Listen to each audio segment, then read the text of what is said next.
Hi friends, my name is Nani. This is our channel facts with Nani. మీరు ఈ ఛానల్ని subscribe చేసుకోకపోతే ఖచ్చితంగా సబ్స్క్రైబ్ చేసుకుంటారని మనస్ఫూర్తిగా కోరుకుంటున్నాను. మీ విలువైన సమయాన్ని కొంచెం మా ఛానల్ కోసం కేటాయిస్తారని మనస్ఫూర్తిగా కోరుకుంటున్నాను.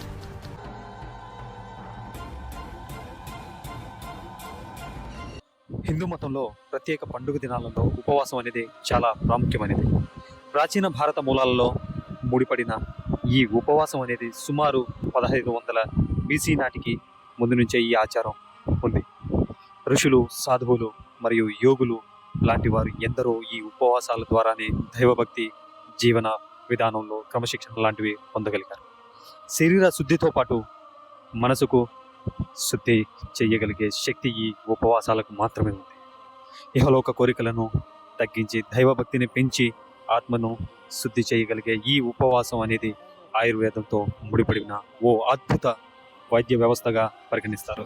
మరి అలాంటి ఉపవాసం గురించి ఇప్పుడు మనం పూర్తిగా తెలుసుకునే ప్రయత్నం చేద్దాం. అసలు ఉపవాసం అంటే ఏంటి, ఉపవాసం ఎందుకు చేయాలి, ఉపవాసానికి భక్తికి ఏంటి సంబంధం అని చాలామందికి ఒక సందేహం అనేది కలుగుతూ ఉంటుంది. ఉపవాసం చేయడం వల్ల మనలో జరిగే మార్పులు ఏంటి అనేది ఇప్పుడు చూద్దాం. ముందుగా మీరు నా ఛానల్ని సబ్స్క్రైబ్ చేసుకోకపోతే ప్లీజ్ సబ్స్క్రైబ్ మై ఛానల్.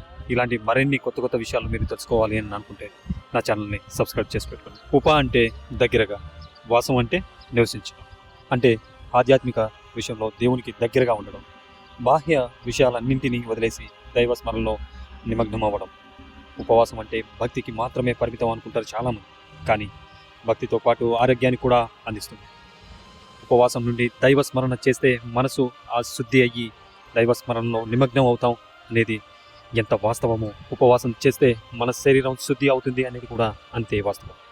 ఒకరోజు తినకపోవడం వల్ల జీర్ణ వ్యవస్థ మెరుగుపడుతుంది, శరీరం మొత్తం క్లీన్ అవుతుంది. అందుకే ఖచ్చితంగా వారంలో ఒకరోజైనా ఉపవాసం ఉండాలి అని పెద్దవాళ్ళు అంటూ ఉంటారు. అసలు ఉపవాసం అంటే ఏంటి, దాని వెనుక ఉన్న అంతరార్థం ఏంటి అని చాలామందికి తెలియకుండానే ఉపవాసాలు అనేటివి చేస్తూ ఉంటారు. సో నా వీడియో ద్వారా మీకు ఒక చిన్న క్లారిటీ అనేది ఏర్పడింది అనుకుంటున్నాను. ఇలాంటి మరిన్ని విషయాలు నా దగ్గర నుంచి తెలుసుకోవాలి అని అనుకుంటే నా ఛానల్ని వెంటనే సబ్స్క్రైబ్ చేసి పెట్టుకుని కొత్త కొత్త విషయాలు మీ వరకు తీసుకురాగలుగుతూ ఉంటాను. సర్వే జన సుఖినో భవంతు. జై హింద్, జై శ్రీరామ్.